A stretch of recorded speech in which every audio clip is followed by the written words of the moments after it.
전자기 유도 뭐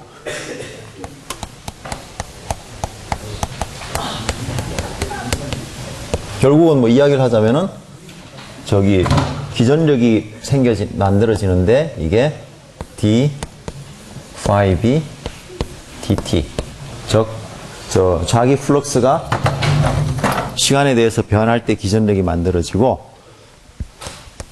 코일이 n번 감겨 있으면 우리가 n을 곱하면 되고 그리고 여기다가 마이너스를 붙여주는 요 이제 렌스 로로 해가지고 마이너스를 붙여준다는 거죠. 그러면 이제 여기서 자기 플럭스를 우리가 정의를 했고 자기 플럭스라는 것은 결국은 자기장에다가 곱하기 면적이죠. 면적 곱하기 물론 코사인 테타를 해야 되는 거지만은 자 이게 자기 플럭스가 됩니다. 그럼 자기 플럭스가 변하는 방법이 자기장이 변할 수도 있고 제가 했던 게 자석을 집어넣든지 빼든지 이렇게 할 수도 있고 또는 이 코사인 테타가 바뀔 수도 있고 이거는 제가 그 제너레이터를 가져오려고 보니까 좀 고장이 나가지고 안 가져왔는데 저기 자기장 안에서 우리가 코일을 돌리면은 코사인 테타가 돌아가고 지난 시간에 보여줬던 이그샘플 중에 하나는 면적이 바뀌는 겁니다. 직접 이렇게 해가지고 여기 제가 자기장을 집어넣어 놓고 여기다 코일을 이렇게 빼는 거였죠. 코일을 이렇게 잡아당기는 건데 이거는 자기장 안에 들어가 있는 이 면적 자체가 바뀝니다. 자기장도 안 바뀌고 코사인 테타도 안 바뀌는데 따라서 어쨌거나 하여튼 이 자기 플럭스를 만들어내는 어느 하나라도 시간에 대해서 바뀌면 됩니다. 그러면은 그 시간에 대해서 바뀌는 변화량에다가 얼마만큼 빨리 바뀌느냐 거기다가 코일 저 감원수 n을 곱하고 마이너스를 하면 돼. 저기 저 방향을 바꾸면 된다는 거죠. 그래서 간단히 예를 보면은 어떤 코일에다가 내가 저기 전류계를 걸어 놓으면은 여기다가 우리가 n극을 집어넣는다고 합시다. 이쪽으로. 이 코일이 이쪽이 이제 뒤고 이쪽이 앞으로 가죠. 자, 그러면 이럴 때 자, 렌즈의 법칙은 뭐 간단하게 여러분들 말하면 자연은 변화를 싫어한다 라고 생각을 하면 되고 결국에는 자석이 들어올라 그러는 것을 이게 막아내려는 방향으로 여기 전류가 흘러주면 됩니다. 자석이 막아내주는 방향은 전류가 뒤에서 앞으로 이렇게 흘러주면은 이쪽이 n극이 돼가지고 전류가 이렇게 흘러가주면은 그러면 이 코일만 보면은 코일을 보면은 전류가 뒤에서 앞으로 이렇게 흘러가주면은 자기장이 이쪽으로 생기게 되죠. 결국엔 여기가 n극이 되고 여기가 s극이 되면서 여기에 코일에서 만드는 n극하고 이 자석이 만드는 n극하고 서로 밀기 때문에 전류 방향이 저쪽으로 생기게 되는 거죠. 나중에 만약에 이제 이거를 빼낼 때는 반대로 할 때는 이 코일은 n극이 없어지는 걸 싫어하니까 결국엔 여기 이제 s극이 생겨줘야 되죠. 이제 n극 가지 말라는 거죠. 한번 가까이 왔는데 멀리 가지 말라니까 여기 s극이 생기고 여기 n극이 생겨야 됩니다. 이렇게 생기는 방법은 전류가 앞에서 뒤로 흘러가주는 거죠. 그래서 그때는 전류가 반대로 흐릅니다. 이거 이제 지난 시간에 여러분들이 봤죠. 이거 스위치를 켰나 내가? 켰구나. 저 전류계를 연결해 놓고 여러분들이 n극을 자석을 집어넣을 때하고 뺄 때하고 전류계 바늘이 반대로 서로 반대로 움직임을 받고 그 다음에 또 이거를 자석을 뒤집어 버리면은 또 반대로 움직임을 받죠. 똑같은 방법으로 자석을 쓰지 않고 두 번째 코일을 쓸 수가 있었죠. 여기다가 다시 이제 두 번째 코일을 이렇게 놓고 여기는 뭘 하냐 하면은 이제 스위치를 만들어 놓죠.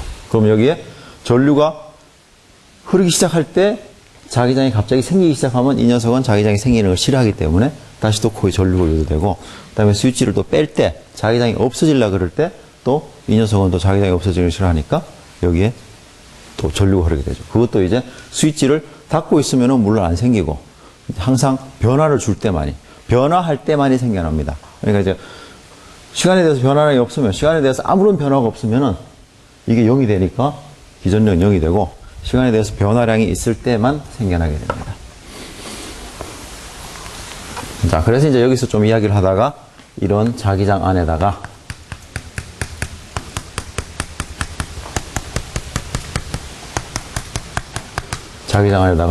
내가 알루미늄 판을 놓고 이게 판입니다. 판을 놓고 내가 이걸 잡아당기면 어떻게 되느냐? 자, 이럴 때는 이 알루미늄 판 부분에 포함된 이 면적이 변하게 되죠.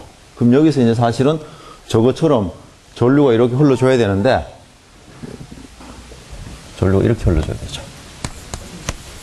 전류가 이렇게 흘러줘야 되는데, 이거는 판으로 되어 있기 때문에 이런 식으로 흐르진 않고, 지난 시간에 전부 다 이런 식으로 작은 루프를 형성해서 흘러준다고 이야기를 했습니다. 이게 에디 커런트라 그래요. 에디 전류라고 부르는데, 요걸 보시면은 전류가 이렇게 흘러주고, 요렇게 흘러주고, 요렇게 흘러주고, 요렇게 흘러주면은 결국 여기 보면은 전류가 안 흐르는 거죠. 하나는 내려오고 하나는 올라가니까. 그 다음에 여기도 전류가 안 흐르죠. 하나는 올라가고 내려오고. 그 다음에 이런 식으로 보면 여기도 전류가 흐르지 않습니다. 결국에는 전체적으로 보면은 전류가 여기 와서 이렇게 크게 흘러가는 것처럼 보입니다. 왜냐하면 중간중간에 전부 다 상쇄되니까. 근데 이제 물질 벌크, 전체 판의 특성상 가쪽으로만 흐를 수는 없고 안에도 전부 다 전류가 흐르게 됩니다. 그거를 지금 이제 한번 시범을 한번 보여보겠습니다. 뭐 장비가 있으면 매일매일 이런 거 하나 보고 가는 게 나은 것 같아가지고 일단 우선 요 다음 요거는 또 딴 건데 봅시다.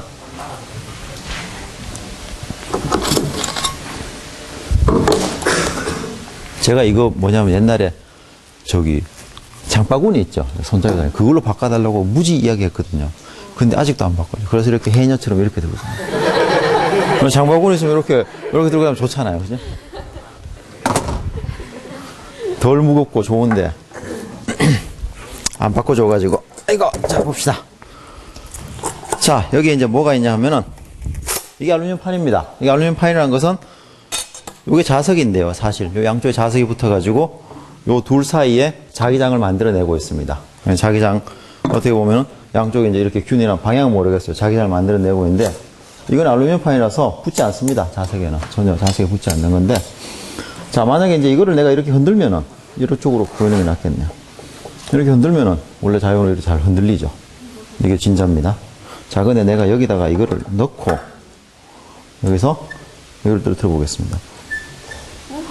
서버리죠. 원래 그러니까 이 정도에서 놨으면은 이 자석을 없앨 방법이 없구나. 놨어. 뒤에 걸리는데 이게 또 땅에 다 뭘 또 이래 만들어 놨는지. 그러니까 뭐 예를 들어 이렇게 볼 수는 있겠지. 내가 이걸 뒤집어 가지고 이렇게 볼 수는 있겠지. 그럼 이제 시간을 봅시다. 그러면은 이러면 잘 진동하죠 이렇게. 근데 내가 앞에다 걸면은 앞에다 걸어서 같은 이 정도로 내서 놓으면은 서버리죠. 그래서 이게 중간에서 에디 커런트가 생기면서 이 녀석이 처음에 올라갔다가 내려올 때 이제 자기장 속으로 들어가게 되죠. 자기장 속으로 들어가게 되는데 렌즈 로우 때문에 자연의 변화를 거부하게 되죠. 그래서 이 녀석은 못 들어오게 막습니다. 커런트가. 그런데 중력 때문에 어차피 들어왔으면은 그 다음에는 나갈라 그러겠죠. 나갈라 그럴 때는 또 못 나가게 막습니다. 당깁니다. 그래서 어쨌거나 이 녀석이 진동하는 방향에 항상 반대 방향으로 힘을 걸어줘서 서버리게 되죠. 사실 뭐 여러분들 누구 하나 와보세요. 여기서 손으로 이렇게 움직여도 힘을 느낄 수가 있어요. 누구 한번 해보고 싶은 사람 또 나와보세요. 직접 여기서 자기장을 움직일 때 힘을 느낄 수가 있어요.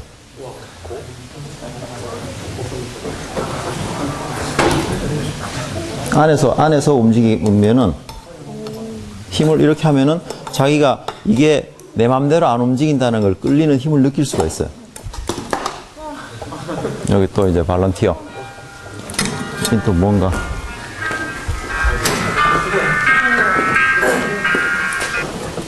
자, 이걸로 해야 돼.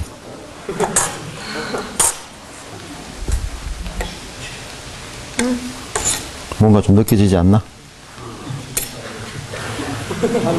안 느껴지나? 느껴지는 것 같아요. 그러니까 가만히 있어봐. 잠깐만 좀. 미안한데. 여기서. 좀 빨리 좀 이렇게. 그러면 뭔가가 당긴다는 느낌이 받아요. 우와. 그러니까 이게 내가 가려고 그러는데 뒤에서 잡아 당긴다는. 그래서 그것 때문에 이제 사실 그게 에디 커런트 점이죠. 여기도 마찬가지로 이렇게 해도 되고 이렇게 해도 그냥 볼 수 있고. 자, 근데 이제 모양이 이제 생긴 판이 요런 게 하나 있어요. 요거 이제 빛처럼 해가지고 위를 잘라냈습니다. 위를 잘라낸 걸로 한번 해봅시다. 요거를 놓으면은, 이렇게 해서 놓으면은 이거는 그냥 잘 진행이 돼요. 아무 문제가 없죠. 오래 갑니다. 자, 근데 이제 또 한 가지는 끝을 막은 판이 있습니다. 여기 끝을 막았어요, 이렇게. 자, 이걸 한번 놔봅시다. 이건 서버리죠. 요게 이제 이 에디 커런트의 때문입니다. 이걸 이렇게 뚫어 놓으면은 전류가 이렇게 흐르다가 여기 흐를 수가 없어요. 그래서 물론 요 좁은 여기 요 살 가운데 에디 커런트 흐를 수가 있는데 그거 가지고는 전류가 모자라고 결국에는 전체적으로 이렇게 좀 크게 흘러줘야 되는데 여기 끊어지기 때문에 전류가 흐를 수가 없습니다. 그래서 이 녀석은 거의 힘을 받지 않아요. 그러니까 여기서 전자기 유도가 거의 안 일어납니다. 그래서 이제 그것 때문에 이거를 놨을 때는 아무런 사실 뭐 전자기 유도하고 전혀 거의 상관이 없어져 버려요. 똑같은 머티리얼이지만. 자, 근데 이제 우리가 여기다가 마지막을 막아 놓으면은 그럼 이제 전류가 여기서 이렇게 한 바퀴 돌 수가 있죠. 이렇게 계속. 그럼 돌 수가 있으면은 그때는 이 녀석은 서버리죠. 요거는 이제 지금 이것과 이제 거의 같은 효과를 가질 수가 있습니다. 물론 이제 이거는 이제 더 빨리 서죠. 요거보다는. 이제 여기는 어디 갔나? 여기는 여기 중간중간에 구멍이 뚫려 있으니까 전류가 덜 흐를 수가 있고 이 녀석은 꽉 막혀 있으니까 뭐 그대로 100% 흐를 수가 있는 거죠. 자, 이제 요게 이제 에디 커런트 실험이었고 또 한 가지는 이제 저거는 일종의 약간 장난감인데 어떻게 되는지 한번 봅시다.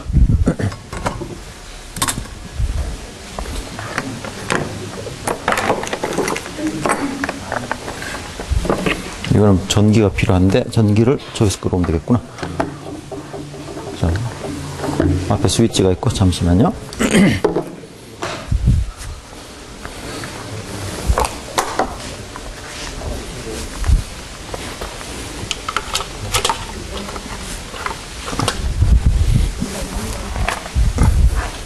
뒤로 좀 물려야 되겠다.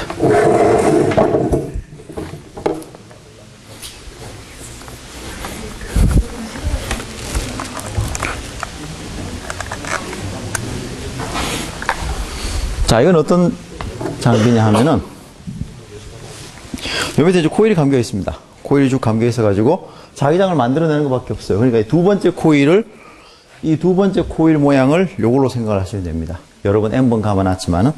자, 그 다음에 이제, 여기는 뭐를 흘리고 있냐 하면은, 사실은, 이렇게 하면 여기에 교류가 흘러갑니다. 교류라는 것은 플러스 마이너스가 계속 바뀌는 거죠. 그래서 교류가 흘러가기 때문에, 뭐 사실 저기 220V 그걸 100V로 바꿔가지고, 이 장치가 미국에서 수입해 놓으니까 우리가 220으로는 안 되고 110, 여기 이거 집에서 쓰는 거 있죠. 트랜서, 도란스. 우리말로 일본말로 도란스라는 거. 그걸로 해서 100V로 낮춘 것밖에 없습니다. 그래서 이제 교류가 여기 흘러가면은 그러면은 여기에 전류가 어떻게 구성되냐 하면은 한 번은 이쪽으로 흘렀다가 그 다음에 뭐 60분의 1초 지나면 또 이쪽으로 흘렀다가 계속 바뀌게 되죠. 자, 그러면은 여기에 생기는 자기장이 계속 진동을 하게 됩니다. 다른 건 다 괜찮은데 B의 자기장의 방향이 앞으로 뒤로 계속 바뀌게 되죠. 1초에 60번씩 뒤집어지게 됩니다. 자, 그래서 내가 이거를 누르면은 1초에 60번씩 뒤집어지고 있는데 여기다가 뭘 하느냐? 예를 들어서 요거를 봅시다. 요거는 지금 여기 코일이 감겨 있고 요게 이제 첫 번째 코일로 생각하시면 돼요. 코일이 감겨 있고 거기에 전구를 연결해 놨습니다. 이거는 그냥 철심이에요. 철심인데. 자, 그러면 내가 이거를 여기서 자기장이 계속 바뀌고 있습니다. 그럼 여기에 계속 바뀌고 있으니까 기전력 유도가 되겠죠. 물론 그 기전력의 방향은 자기장이 계속 바뀌면서 여기도 계속 전류가 바뀌고 흐르는 전류로 흐릅니다. 그래서 만약에 여기다가 내가 이 전류계를 갖다 대면 전류계 바늘이 계속 왔다 갔다 진동을 해야 될 거예요. 자, 근데 이제 우리는 전구를 달았으니까 전구는 전류가 이리 흐르나 저리 흐르나 전구는 불이 들어오게 돼 있죠. 그래서 내가 이걸 키면은 전구가 이렇게 들어올 수 있습니다.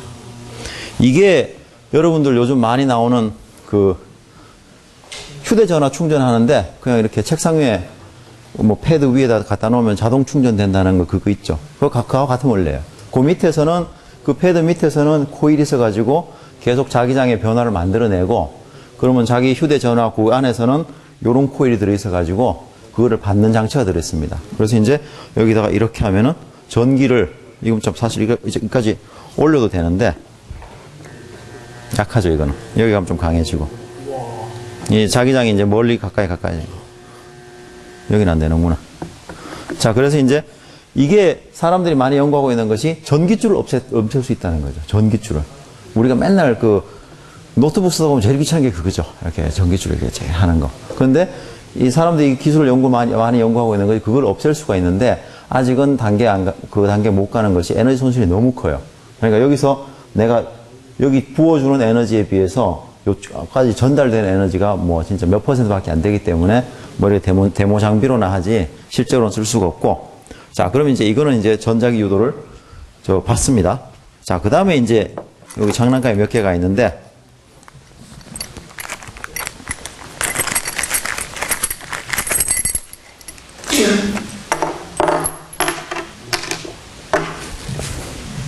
요거 이제 구리 링입니다. 구리 관. 그 다음에 요건 알루미늄 관. 그 다음에 요거는 이제 길이가 반짜리 알루미늄 관.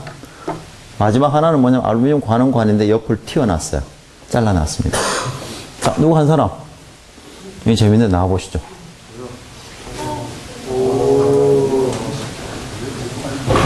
이건 좀 순발력도 좀 필요한데. 자, 이제 고리를 내가 여기다 넣습니다. 이제 스위치를 내려봐. 잡으려니까. 다시 한번 해봅시다. 자. 야. 자, 고리가 날아갑니다. 뭐 나온 김에 다 해보지 뭐. 그거 이제, 이 친구가 이제, 이름이. 여진혁. 진혁이가 뚫린 걸 넣습니다. 뚫린 거 이제 한번 눌러보지 뭐. 이건 전혀 안 올라갑니다. 뭐, 짐작을 했겠죠. 여기 이제 전류가 흐를 수가 없어요. 그 다음에 이제, 구리로 한번 해봅시다. 얼마 안 올라가죠, 이거는. 그 다음에 반쪽짜리로 해봅시다. 이것도 얼마 안 올라가죠. 여기가 지금 전류가 제일 많이 유도가 되죠. 알루미늄관. 물론 요건 또 가벼운 것도 있어요. 이거하고 비교해보면은, 구리하고 알루미늄을 비교해보면은, 구리가 좀 더 무겁죠. 그래서 무거워서 많이 못 올라가는데, 자, 어쨌거나, 아유, 고마워, 진혁이. 자, 원리를 봅시다. 자, 이제 그러면 박수 쳐주고. 자, 이것도 똑같은 원리입니다. 요게 이제 이 고리가 앞에 전자기를 유도시키는 이 뭡니까? 이 코일이 되고, 두 번째는 요건데, 자, 그럼 여기서 이제 자기장이 계속 변화하면 이 녀석은 자기장의 변화를 싫어하죠. 항상 그래서 이 녀석의 자기장이 변화할 때 이 녀석에는 자기장의 변화를 반대하는 방향으로 전류가 유도가 됩니다. 그 말은 여기서 나오는 전류가 유도되는 것은 밑에서 만들어지는 일종의 전자석이죠. 전자석의 방향과 항상 반대가 됩니다. 그러면 이제 내가 여기다가 유도 전류를 걸어주면은 서로 자석이 반대로 맞추니까 이쪽이 S극이 되면은 예를 들어서 여위가 S극이 되면은 얘는 밑이 S극이 되고 여위가 N극이 되면은 밑이 N극이 되고 항상 밀어내는 방향이 되죠. 그것 때문에 여기다 이걸 누르면은 그냥 올라가게 되는 거죠. 이거. 그 다음에 이제 두 번째로 보여줬던 거, 요거 이제 끊어진 거. 이건 끊어진 거는 당연히 여기서 이제 전류가 흐를 수가 없죠. 마지막 중간에 회로가. 그래서 이 녀석은 아무런 변화가 없습니다. 그 다음에 뭐 구리하고도 설명이 있었는데, 이건 나 지금 설명을 잘 모르겠어요. 그냥 무거운 거밖에 안 되는데. 이게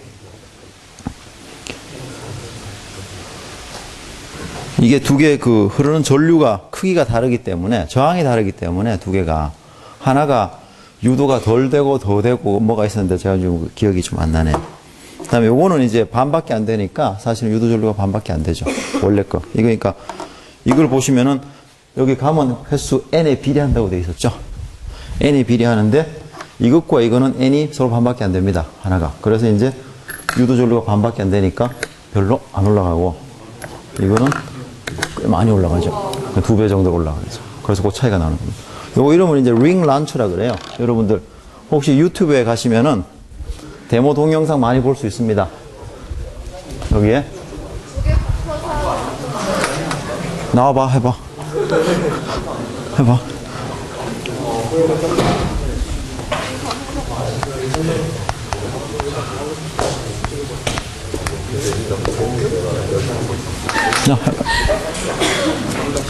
자, 맘대로.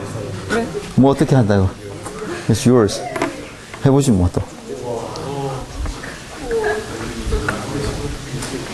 해보지 뭐 또. 써봅시다. 이거 누르면 돼. 응. 왜? 무서워요.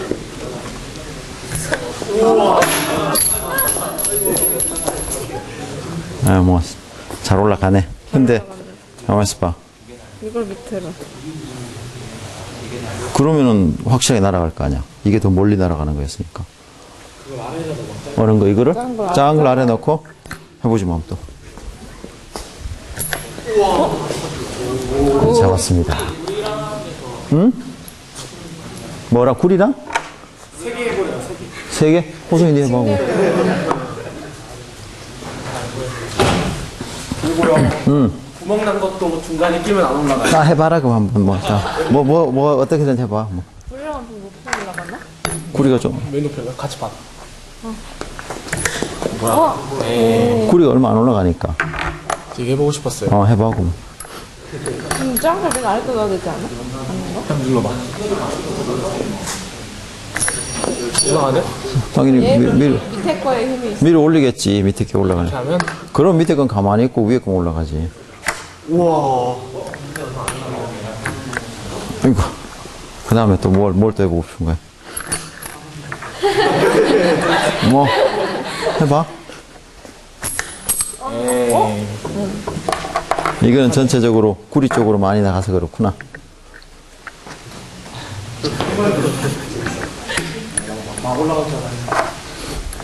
자, 이제 4개 다 올립니다. 이제 봅시다. 됐다. 오케이. 자, 이제 이걸로 끝냅시다. 이 사실 장난감이죠. 이거는. 근데 이게 어떤 원리로 또 쓰이냐 하면은 그렇게 장난감은 아닌 것이 저기 그 인덕션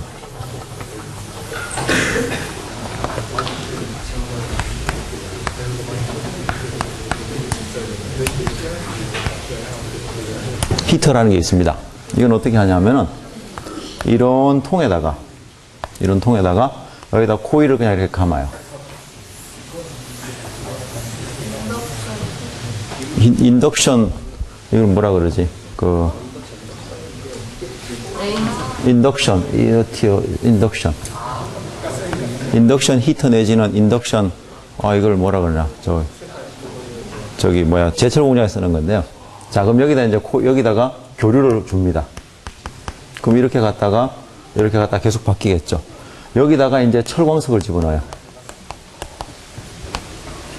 철광석을 집어넣으면은 자, 금속이 안에 들어가 있으면은 여기 자기장은 계속 이쪽으로 됐다가 계속 바뀌게 되겠죠. 그럼 안에 있는 금속에서는 조금 전에 봤듯이 에디 커런트들이 계속 발생합니다. 자, 그러면 이제 이 커런트가 발생하면은 이것들이 다 열로 없어진다 그랬죠. 그럼 열로 없어지면은 결국 이 철광석, 철 덩어리에다가 열을 계속 주게 됩니다. 결국에는 얘네들이 녹죠. 이게 사실 지금 포항제철에서 쓰고 있는 녹이는 방법입니다. 용광로입니다. 이게 사실은 전기 용광로입니다. 그래서 이제 전기만 흘려주면은, 교류만 흘려주면은 아무런 장치도 필요 없어요. 교류만 흘려주면은 자동으로 자기장이 바뀌면서 안에 이제 철광석이 녹기 시작하는 거죠. 자, 이게 이제 신문기사에서 어떻게 났었냐 하면은 포철에서 탄소 배출량을 줄이기 위해서 용광로를 저걸로 바꿨습니다. 자, 좋은 게 아니라 그럼 저 전기는 어디서 나와? 그 우리나라 전기는 그래서 이제 포철은 자기네들이 자랑을 했어요. 우리가 탄소 배출량을 이만큼 줄였다. 그래서 이걸로 깨끗한 카본 프리 용광로를 바꿨다. 선전을 대대로 떠들었는데 똑같은 기간 동안 한전에서는 탄소 배출량이 확 늘었죠. 왜냐면 그쪽에서 석탄, 석유 태워가지고 전기를 만들어줬을 거 아니야. 그래서 결국에는 누가 나라 전체로 보면 거의 그게 그거예요. 여기서 가나 저기서 가나. 그렇지만 이제 요게 교류를 해가지고 저기 철광석을 녹일 수가 있습니다. 저기 포철에서 이런 데서 많이 써요. 제철소에서. 자, 일단 이걸 좀 치우고 봅시다. 제가 지금 다닐 수가 없어가지고.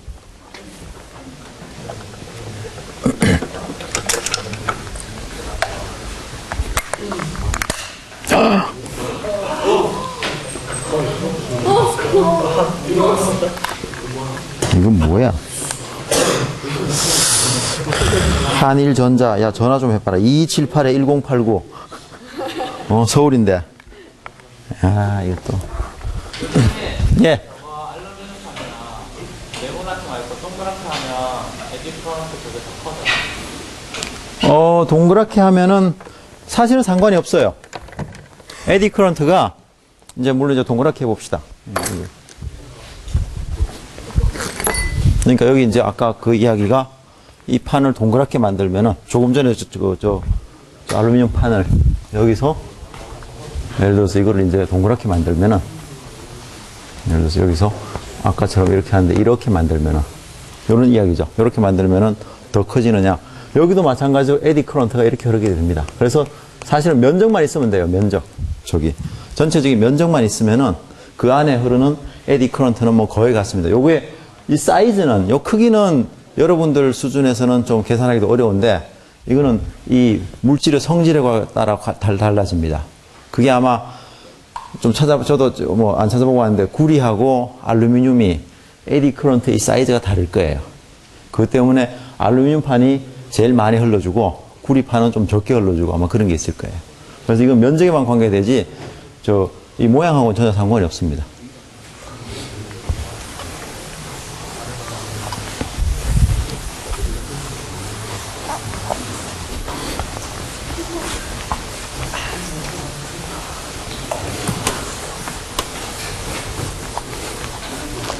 자, 그럼 이제 전자기 유도는 대강 여러분들 눈으로도 직접 보고 많이 했으니까 이해했으리라 믿고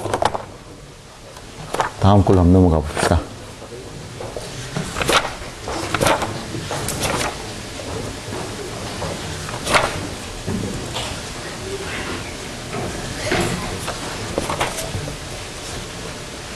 자, 그래서 이제 그 다음에 이제 코일을 생각을 해봅시다. 보통 이제 코일 요런 거.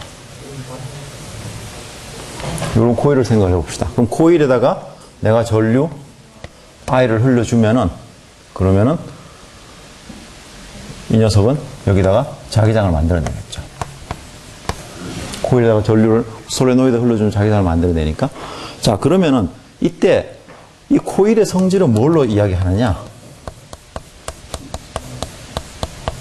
코일의 성질을 우리가 뭔가 옛날에 뭡니까 평형판 축전기처럼 코일의 성질을 주고 싶은데 코일의 성질은 사실은 자기 플럭스로 정의합니다. 그럼 여기다가 자기장을 주면은 요 면적이 있을 때요 단면적이 있으면 요 단면적이 있겠죠.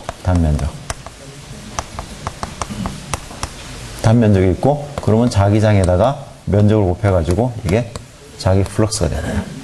자, 이게 이제 그런데 코일이 내가 n번 감아 있으면은 n번 감겨 있으면은 자, 이 phi b가 있으면은 여기에 코일의 성질을 하면은 우리가 d phi b dt를 가지고 이게 나온다고 했는데 우리가 내가 n번 감겨 있으면 여기다 n을 곱하게 되죠.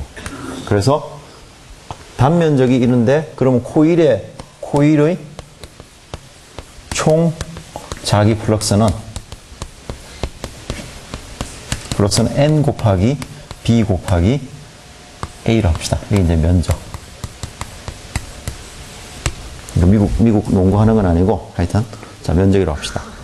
자, 그럼 총 자기 플럭스가 자, 근데 이제 한 가지는 여기 전류를 내가 증가시키면은 자기장도 더 세지겠죠. 원래 비오사발 법칙에서 I ds 크로스 r 제곱 파이분의 뮤 제로가 있었으니까 여기서 전류가 증가하면은 전류가 2배가 되면 자기장은 2배가 됩니다. 똑같은 모양에서 내가 전류를 2배로 흘리면은 자기장은 2배가 됩니다. 3배 하면 3배, 4배, 4배 나가는 거죠. 자, 그래서 이제 이 자기 플럭스에 보면은 자기장이 들어있기 때문에 이 자기 플럭스가 이게 전류 I에 비례하게 됩니다. 자, 이 비례상수를 우리가 인덕턴스라고 부릅니다. 여기 비례상수를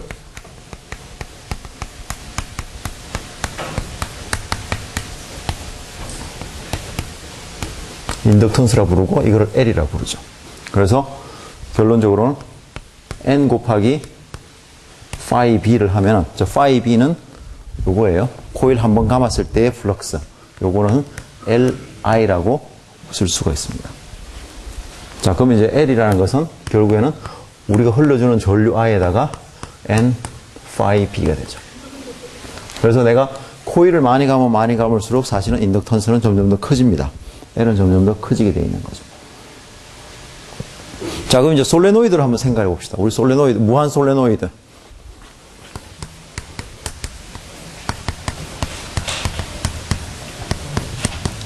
노이드를 생각하면은 이렇게 해가지고 여기에 계속 이렇게 감겨 있다 그랬죠. 그 다음에 여기에 N번 퍼 단위 길이. 단위 길이당 코일이 N번 감겨 있을 때, 그 다음에 이 자기장이 어떻게 되느냐? 여기 자기장은 B라는 것은 μ0 NI라고 그랬죠. 그래서 내가 단위 길이당 N번 감았을 때, 솔레노이드 속에 생기는 자기장은 μ0 NI가 되고, 자, 그럼 이제 솔레노이드의 면적, 요거를 A라고 합시다. 그러면 플럭스 phi B는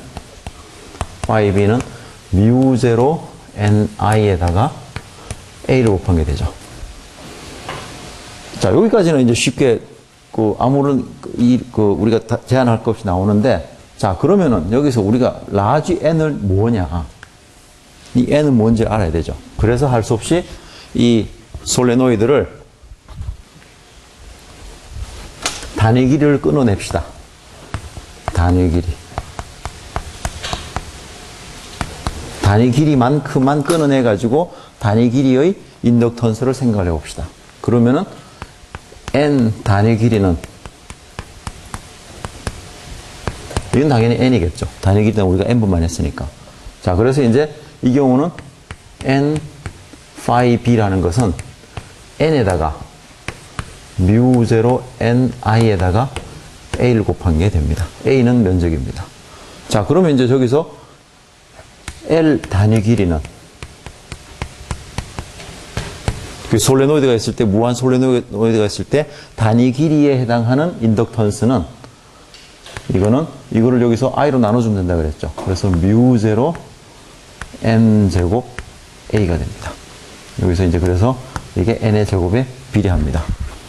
감응 횟수가 많으면 많을수록 그 제곱에 비례해서 솔레노이드의 인덕턴스가 증가하게 됩니다. 인덕턴스라는 게 사실 이렇게 보시면 돼요. 그러니까 내가 전류를 흘려가지고, 사실 여기 전자기 유도 현상에서 보면은 N하고 마그네틱 플럭스 이거 가지고 뭐 다 결정이 되잖아요. 그래서 내가 전류를 흘렸을 때 저게 얼마만한 효과를 주느냐, 그거를 나타낸다고 보면 되죠. 자, 이 인덕턴스의 단위는 뭐냐? 그러면 인덕턴스의 단위는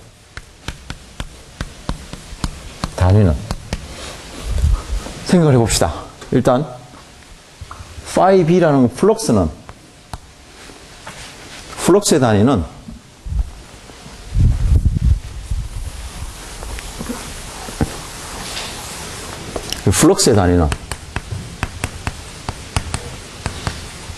테슬라 미터 제곱이 되겠죠. 왜냐면 자기장에다가 면적을 곱한 게 플럭스니까. 자, 그 다음에 전류 I의 단위는 암페어입니다. 그래서 인덕턴스의 단위는 테슬라 제곱미터 퍼 암페어가 됩니다. 이거를 우리는 뭐라고 하냐면 헨리라고 그러죠. 그래서 또 사람 이름을 땄지만 헨리라는 사람을 따서 요거는 인덕턴스 단위는 헨리를 쓰게 됩니다. 그냥 여러분들 이제 그냥 헨리라고 그러면은 뭐 답에 그래 주겠죠. 그럼 문제 그러면 그냥 헨리를 갖다 쓰면 됩니다. 그냥.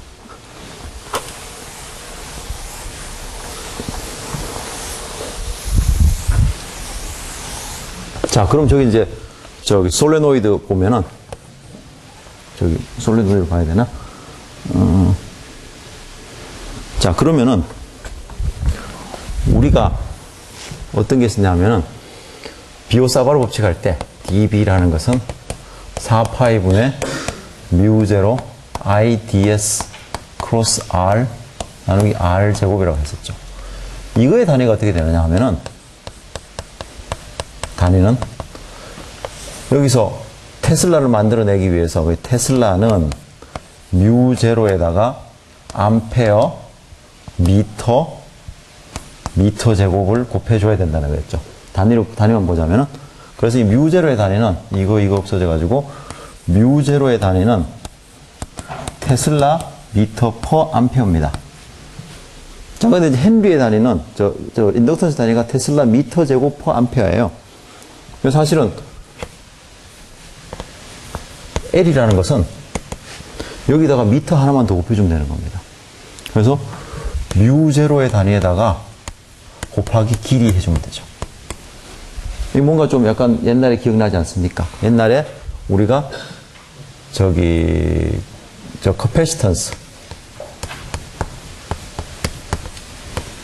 커패시턴스가 이제 페럿이라는 게 있었죠.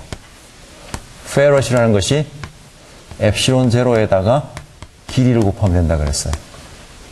그래서 평행판 축전기 같은 경우는 엡실론 제로 A 나누기 D, 이게 이제 A가 면적이고 D가 간격인데 이거 하면 길이가 나오죠. 그래서 엡실론 제로에다 길이를 곱하면은 페럿이라는 커패시턴스가 나왔고, 여기서는 이제 자기장은 무조건 자기장에 나오면 뮤제로를 쓰죠. 뮤제로에다가 어떤 길이를 곱하면은 그러면 또 인덕턴스 L이 나온다는 거죠. 그러니까 두 개가 상당히 비슷해져 버려요. 자, 또는 이제 그래서 이제 뮤제로라는 것을 이걸 이제 사실은 그래서 뮤제로가 우리가 4파이 곱하기 10의 마이너스 7승 테슬라 미터 암페어로 썼는데, 이건 어떻게 쓸 수 있냐면 사실은 4파이 곱하기 10의 마이너스 7승 헨리 퍼 미터로 써도 됩니다. 헨리 퍼 미터 맞죠? 헨리에다가 미터를 한 번 더 나눠주면 되니까. 그래서 단위가 사실은 이 단위를 써도 되고 이 단위를 써도 됩니다. 근데 여러분들 좀 기억할 거는 요걸 기억하면 더 좋죠. 그래서 커패시턴스는 뭔지 모르지만은 엡실론 제로에다가 길이를 곱한 게 커패시턴스가 나왔듯이, 헨리는 뮤 제로에다가 길이를 곱하면 이제 헨리가 나온다는 거죠.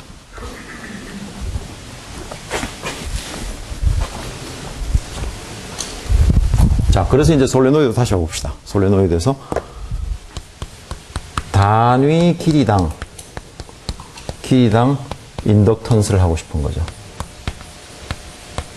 단위 길이당 인덕턴스라는 것은 결국에는 헨리 퍼 미터를 만들어내야 돼요. 그죠? 단위 길이당 인덕턴스니까. 이걸 하려면은, 자, 헨리라는 것은 우리가 뮤 제로 곱하기 뭐 길이를 하면 된다고 했습니다. 나누기 미터. 또 길이. 저기. 어떻게 되나? 그렇죠. 길이. 그러면 사실 이건 없어져가지고, 단위 길이당 인덕턴스는 단위가 그냥 뮤제로입니다. 뮤제로 같아져야 됩니다. 자, 봅시다. 여기서 n제곱이라는 것은 이게 몇 번 퍼 미터의 제곱이죠. 여기다가 내가 이 면적이니까 이게 미터 제곱입니다. 그러면 미터 제곱 없어지고 결국엔 이거는 어떻게 되냐면 뮤 제로 곱하기 몇 번의 제곱이에요. 이건 단위가 없으니까 그냥 뮤 제로 같죠. 뮤 제로 같습니다. 그래서 사실 어떻게 보면은 이거의 저 식으로부터 이 솔레노이드의 인덕턴스를 끌어낼 수도 있어요. 왜냐면 내가 솔레노이드에서 아는 것은 솔레노이드의 성질은 N하고 A하고 두 개밖에 없죠. 몇 번 감았느냐, 면적이 얼마냐. 자, 그럼 이걸 가지고 길이가 없어지도록 해야 됩니다. 뮤제로가 나와야 되니까. 길이가 없어지도록 하는 방법은 이거 제곱 곱하기 A밖에 없습니다. 왜냐면 여기에 길이가 역수로 들어있었으니까 그 두 개를 제곱해가지고 면적을 곱해버리면 길이가 없어져 버리죠. 자, 그 다음에 여기에 뮤제로가 곱해지고, 그래서 솔레노이드 인덕턴스는 이거에 비례할 수밖에 없습니다. 이제 뭐 2배가 3배가 되는지 내가 잘 모르겠지만, 근데 이제 결국 저게 답이 그대로 나오죠. 요거는 한번 기억해 놓는 게 좋을 것 같네요. 자, 그러고 나면은 이제 인덕턴스가 나오면은 그 다음에 셀프 인덕턴스란 말이 나오죠.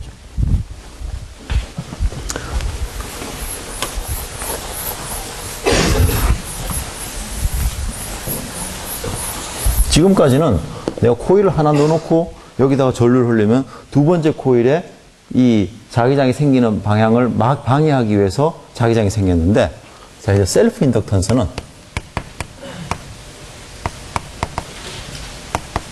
내가 코일을 이렇게 했습니다.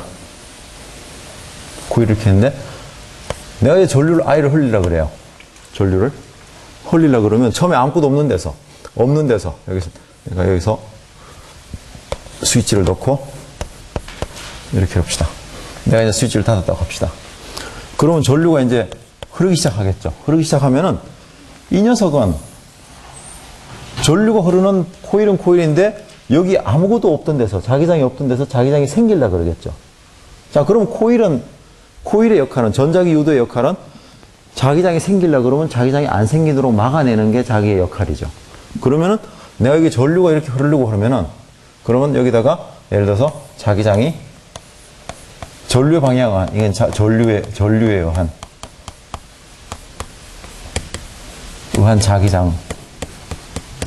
자기장이 생기려고 합니다. 그러면 이 녀석이 phi b를 만들어내겠죠. 플럭스를. 여기에 대해서. 그 다음에 이게 만약에 n번 감겨, phi b가 만들어내는데, 자, 근데 이제 문제는 전류가 0에서부터 시작하면은 자기장이 증가하니까 phi b가 시간에 대해서 변합니다.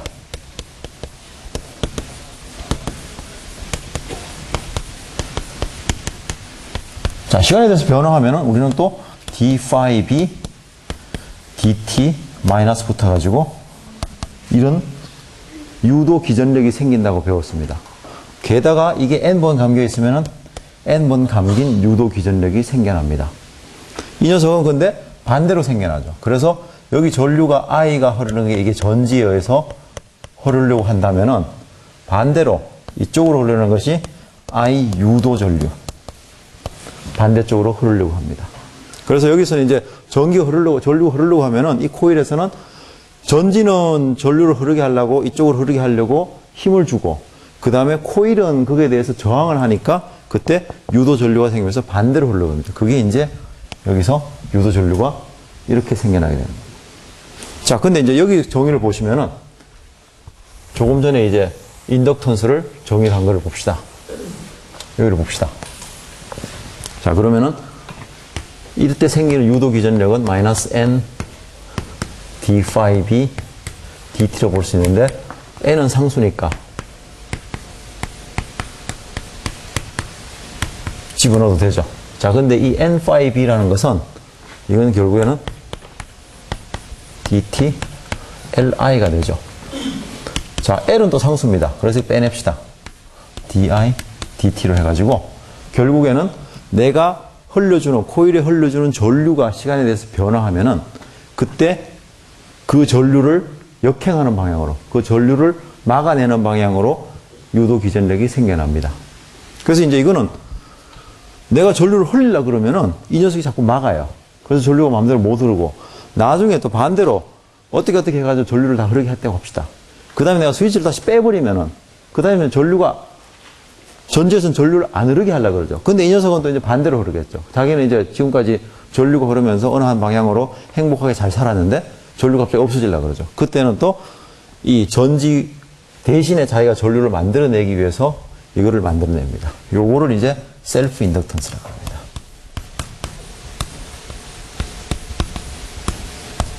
그 자기 코일에다가 유도 전류를 만들어내는 거예요. 코일 두 개가 있는 게 아니고 코일 하나만 있는데 하나에 내가 전류를 흘리려 그러면 이 녀석은 자기 자신이 유도 전류를 만들어가지고 그 전류를 막으려고 그러는 거죠. 엄밀히 말하면 우리가 이제 여기를 조금 전에 코일에다 전류를 막 흘렸는데 사실은 코일에 전류를 흘리기 시작할 때는 모든 코일이 자기 그 방향으로 전류가 흐르는 것을 막으려고 하는 거죠.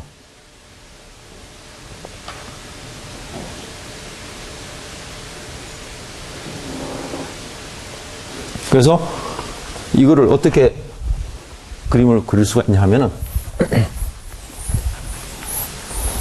두 가지 경우를 생각해 봅시다. 하나는 이제 전지를 연결을 해가지고 이렇게 돼 있다고 합시다. 스위치를 닫았어요. 스위치를 바로 닫았을 때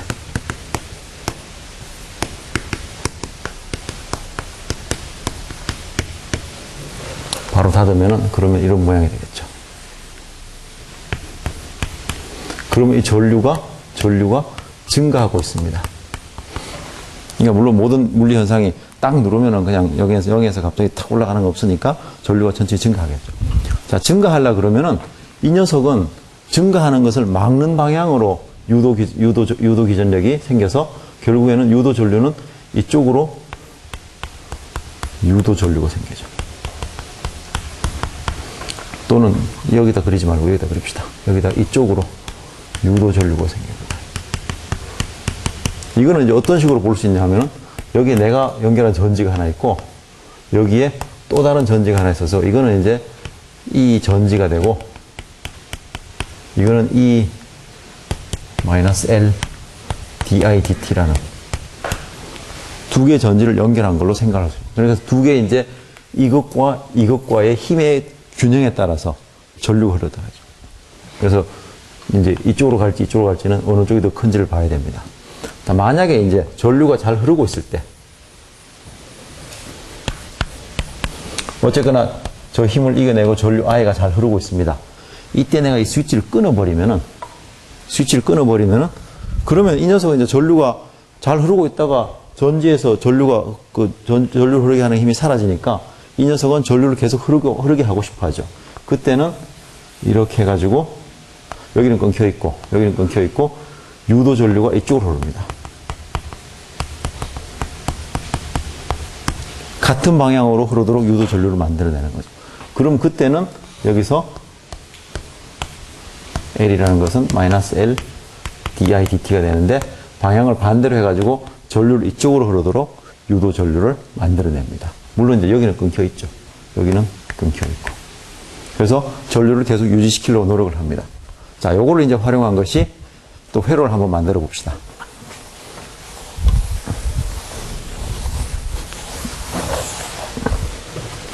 우리가 RL 회로라고 부르는데, 그래서 여기다가 저항을 하나 넣고, 여기다가 여기를 만들어 놓고, 여기서 이제 스위치를 이렇게 만들어 놓습니다. 자, 그럼 이제 여기에서 흐르는 전류가 있을 때 스위치를 닫았어요. 전류가 이렇게 흐르는데, 조금 전에처럼 생각을 하면은 이게 저항이 R이 있고, 요게 인덕턴스 L이라고 합시다. 자, 그러면 이 회로는 어떻게 볼 수 있냐 하면은 결국에는 여기에 전지에 의한 E가 있고, 그 다음에 여기에 저항이 있으며, 여기에는 뭐냐 하면은 L이라는 것은 -L DI/DT라는, 뭐 절대값을 붙입시다. 내가 지금 방향을 벌써 이렇게 정해놨으니까. 이런 전지가 두 개가 있는 회로로 볼 수가 있습니다. 전류 I가 흐르고 있을 때. 자, 그러면은 여기를 흘러가는 전류는 어떻게 결정되냐면 이 두 개로 결정되겠죠. 왜냐하면 저항 하나에다가 전지를 두 개를 연결해 놓은 거예요. 그 두 힘이 어느 쪽이 더 세냐에 따라서 전류가 이쪽으로 흐를 수도 있고 이쪽으로 흐를 수 있습니다. 자, 그럼 R에 흐르는 전류는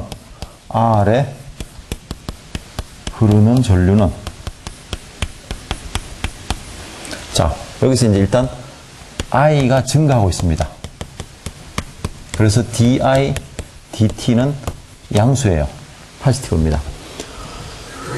제가 지금 이거를 이렇게 놨으니까 포지티브니까 이거를 전부 다 절대값을 넣어서 봅시다. 절대값을 넣어서 봅시다. 자, 그러면 결국에는 전지를 두 개 연결했을 때 이 저항 사이에 양쪽의 전위차는, 여기는 earth로 시켜놨다 그러면 전위차는 이것과, 이거 전부 다 0이죠. 0이고 요것과 요것과의 전위차입니다. 그 전위차는 E-EL의 절대값이에요. 이렇게 되겠죠. 두 개 전위차가. 자, 요만큼 전위차가 흘러가지고 이거를 저항으로 나누면 이게 전류 I가 됩니다. 자, 그럼 이 식을 다시 써보면은, 그러면 E-EL이라는 것은 IR이라고 쓸 수가 있고, 자, 그럼 이건 어떻게 쓰느냐? 이거는 L, DI, DT로 쓸 수가 있죠. 절대값을 취했으니까 양수가 돼야 되는데 DI, DT가 양수입니다. 왜냐하면 전류가 지금 증가하고 있기 때문에. 그래서 실질적으로는 E-L, DI, DT는 IR이라고 쓸 수가 있습니다. 요게 이해하기 쉬우면은 요렇게 이해를 하고, 혹시 뭐 좀 더 자신 있으면은 이 절대값을 여기서 치우고 이것과 방향을 똑같이 인정하면서 마이너스를 그냥 넣어줘도 됩니다. 근데 아마 여러분들은 절대값을 넣어가지고 전지가 하나 붙어 있다고 생각하는 게 더 쉬울 거예요. 그래서 DI/DT가 포지티브라고 생각을 하고, 그 다음에 이쪽으로 이렇게 식을 만들어 나가는 게 여러분들한테 더 쉬울 겁니다. 나중에 뭐 전기공학과는 2학년 가면 회로 이론할 때는 다 하겠죠. 자, 그럼 이제 이걸 다시 쓰면은 L di dt 플러스 ri라는 것이 E가 됩니다. 이런 비슷한 식은 또 옛날에 봤습니다, 우리가 이제 RC 서킷을 할 때, RC 회로를 할 때 어떤 식이 있었느냐?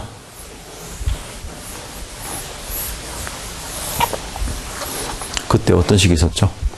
다시 한번 봅시다.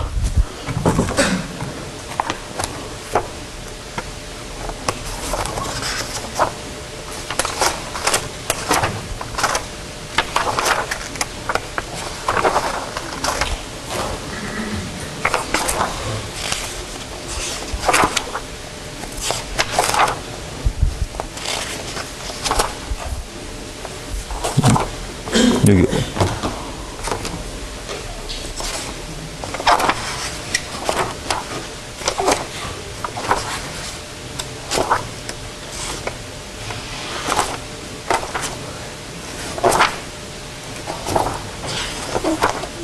여기 안 써놨는데 어디 갔나? 새로 또 끌어내야 되나?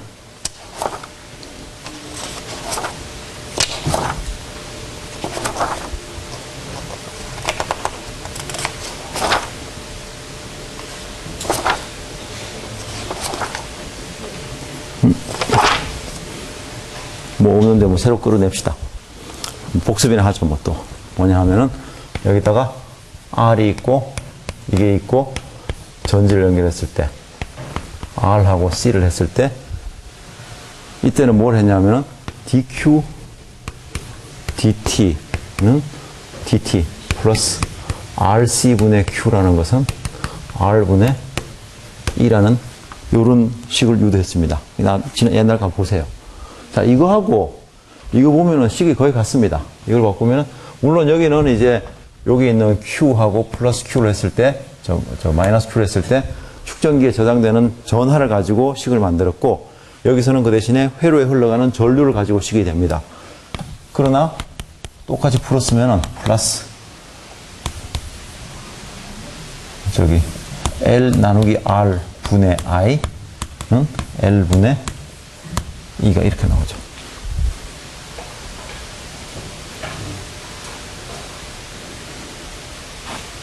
자, 그래서 이제 옛날에 이 식을 어떻게 했냐면 우리가 RC라는 것을 타우라는 걸 바꾼 다음에 엑스포넨셜 마이너스 타우분의 t를 가지고 이리저리 바꾸라 그랬습니다. 자, 그럼 여기서는 이제 타우라는 것을 r분의 l로 놓고, 그죠? 그 다음에 이거를 엑스포넨셜 마이너스 타우분의 t로 또 이리저리 또 조작을 해봅시다. 조작하는 거는 우리가 좀 물리 피직스로 좀 생각을 하죠. 처음에 이제 전류를 내가 스위치를 켜가지고 전류를 흐르면은 처음에는 전류가 0에서 시작하겠죠. t 이퀄 0일 때는 전류가 0이었을 거예요. 자, 그러다가 이제 t 이퀄 무한대가 되면은 결국 전류는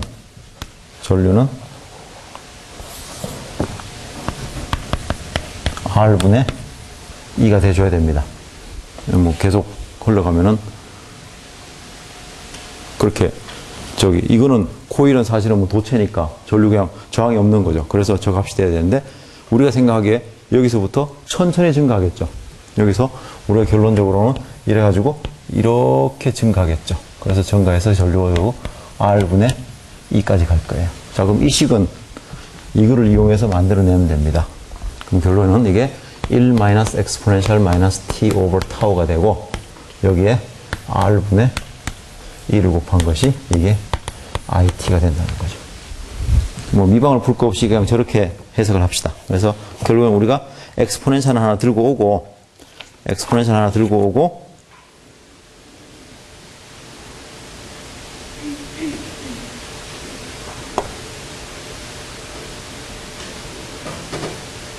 예, 엑스포넨셜 하나 들고 오고 그 다음에 그 모양은 우리가 이런 식으로 물리를 생각을 해서 피직스를 생각해서 0에서부터 증가하니까 이렇게 될 거다라고 이야기를 하고, 자, 반대로 그러면은 전류가 잘 흐르고 있었어요.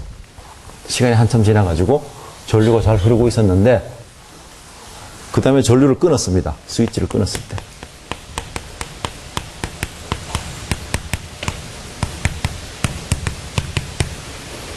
자, 끊었을 때는 t equal 0에서는 전류 i가 r분의 2로 잘 흐르고 있었겠죠. 처음에. 그러다가 t가 무한대가 되면은 결국에는 전류는 0으로 가야 될 거예요. 저기서 전지가 없으면 무한정 전류를 흐를 수는 없으니까. 자, 그러면 이제 여기서 전류의 모양은 어떻게 될 것이냐, t에 대해서 여기 시작해서 이렇게 떨어지게 되겠죠.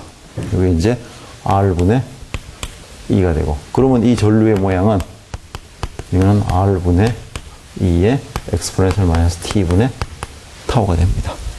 그래서 지난 시간에도 이야기했듯이 여기는 RC를 타우로 해가지고 이 엑스포넨셜을 가지고 모양을 만들어라 그랬고, 여기서는 타우라는 것이 R분의 L이라는 타우를 가지고 또 이 엑스포넨셜 모양을 가지고 이제 전류가 흐르기 시작할 때 또는 스위치를 끊었을 때 두 개 모양을 만들어내면 됩니다. 자, 그럼 과연 이게 시간이 되느냐? 지난번에도 이게 시간이 된다는 걸 보였습니다. 자, 이것도 이제 시간이 되는지를 봅시다. 자, 이건 사실은 헨리 퍼 옴이에요. L은 헨리고 이건 옴이죠. 자, 헨리라는 단위는 근데 테슬라 제곱미터 암페어라고 그랬습니다. 여기 이제 헨리고, 옴이라는 단위는 R은 I분의 V가 해가지고 사실은 볼트 퍼 암페어가 되는 거죠. 이게 옴입니다.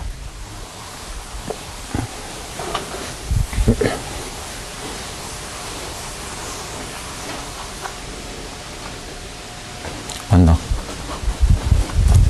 R은 I분의 V니까 그렇죠.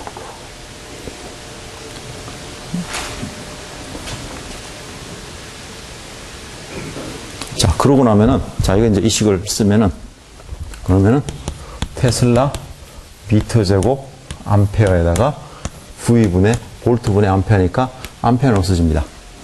한 번 없어지고. 자, 그 다음에 이제 이게 이걸 또 시간을 바꾸려면 이 테슬라를 좀 바꿔줘야 돼요. 그럼 테슬라라는 것은 자기장, 저기, 어딥니까? 그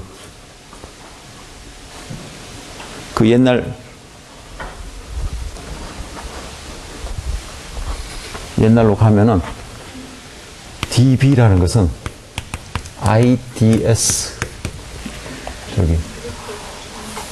이렇게 합시다. 테슬라라는 것은 좀 어떻게 돼 있나? 복잡해지기 시작하네요.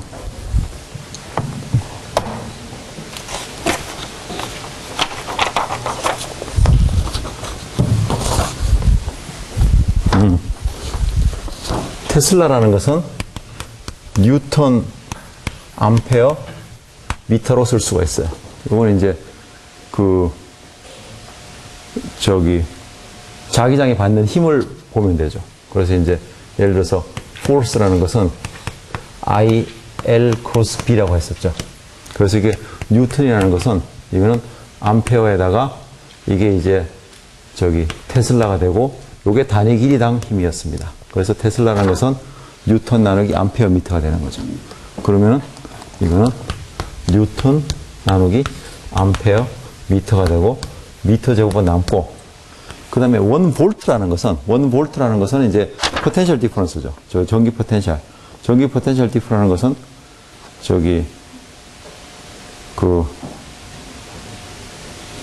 어떻게 되나?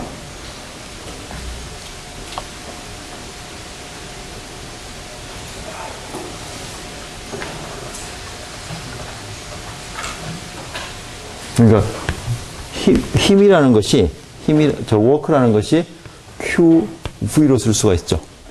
그러면은 이 워크라는 것은 뉴턴 미터가 됩니다.